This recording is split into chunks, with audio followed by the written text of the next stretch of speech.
जे काही मी वाचन करत असतो, जे काही मी मनन करत असतो, जी काही बौद्धिकता माझ्यामध्ये आलेली आहे, ही बौद्धिकता मला लहानपणापासून आलेली आहे.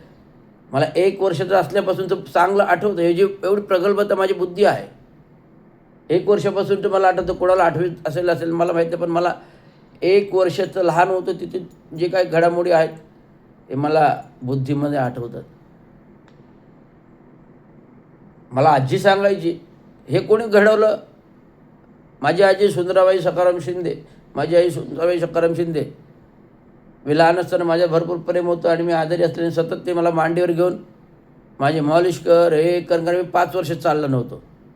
आणि हे करत असताना मी जन्मतः लहानाचा मोठा संघर्ष करून वाढलेलो आहे. मी जन्मताच मी संघर्ष करून आलेलो आहे.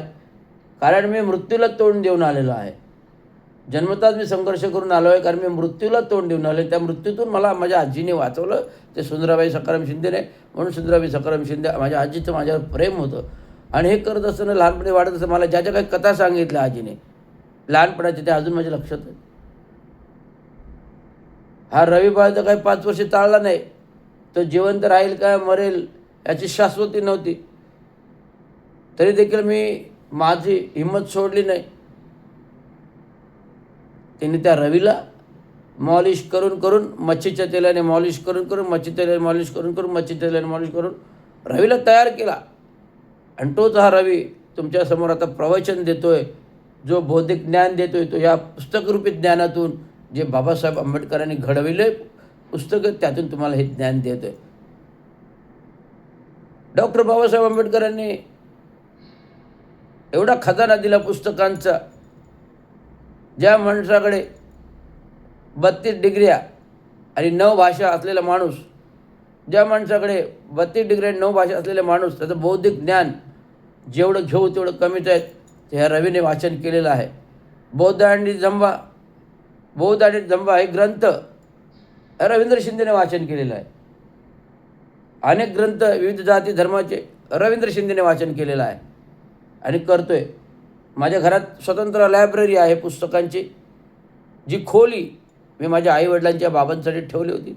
आता आईवडील बाबा या खोलीमध्ये, या घरामध्ये येण्यापूर्वीच गेले. बाबा गेले, नंतर आई गेली. आई तर आली होती, परंतु त्यांची खोली जी मी त्यांच्यासाठी ठेवली होती, ती खोली बाबांची फोटोनिशी एक संग्रह म्हणून, एक लायब्ररी म्हणून ती खोली तयार केली. त्या खोलीमध्ये फक्त पुस्तकं, फक्त पुस्तकं, फक्त पुस्तक आणि बाबांच्या आठवणीचे फोटो एवढंच त्या खोलीमध्ये आहे. त्या खोलीमध्ये मी क्वचित काय बोलायचं असेल, काय वाचायचं असेल पुस्तकाचं मी जातो. हे बाबांच्या आठवणी आहेत, ऐतिहासिक आठवणी आहेत, डॉक्टर बाबासाहेब आंबेडकरांच्या आठवणी आहेत. या पुस्तकरूपी आहेत, तर रवींद्र शिंदेच्या घरामध्ये आहेत.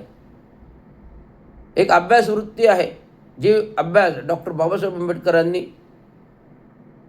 वर्गाबाहेर बसून केला, त्यावेळेस अस्पृश्यता होती. हे बाबासाहेबांचा इतिहास लहानपणापासूनचा मी माझ्या डोळ्यासमोर ठेवून मी सुद्धा असंच शिक्षण गटारावर बसून घेतलं, रस्त्यावर लाईटच्या दिवाखाली बसून घेतलं. रात्री रस्त्यावरच बिछाना टाकून झोपायचे, कॉट टाकून झोपायचं, सकाळी उठायचं, शाळेत जायचं, कॉलेजला जायचं, अशा प्रकारे ध्येय धरण.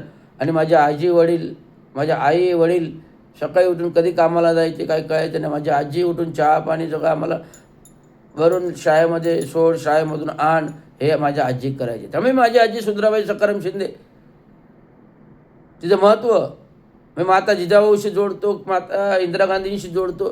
जी माझी आजी खंबीर होती, माझी आजी खंबीर होते म्हणून दिवंगत चांगो शिंदे घडले.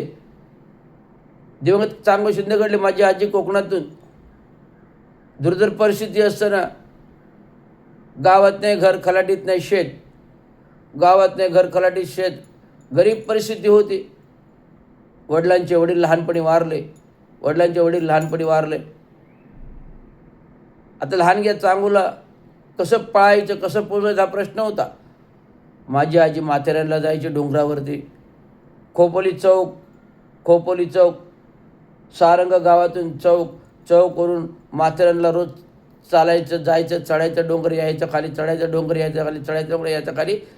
तर माथेरानच्या जाऊन त्या काही भाज्या विकायच्या. माझी आजी सुंदराबाई भाजी विकायला जायची आपल्या लहानग्या पोराला वाढण्यासाठी. ही परिस्थिती दुर्धर कसे सांभाळायचे, बाळाला शिकवायचं आहे, चांगलं शिकवायचं आहे.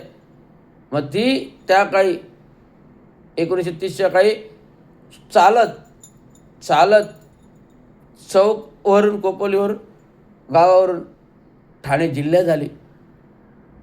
ठाणे जिल्ह्यावरून जे दादोजी कोंडे स्टेडियमची झोपडपट्टी आहे तिथे होती, झोपडपट्टी होती, त्या झोपडपट्टीच्या जागेत जागा घेऊन स्थित झाली.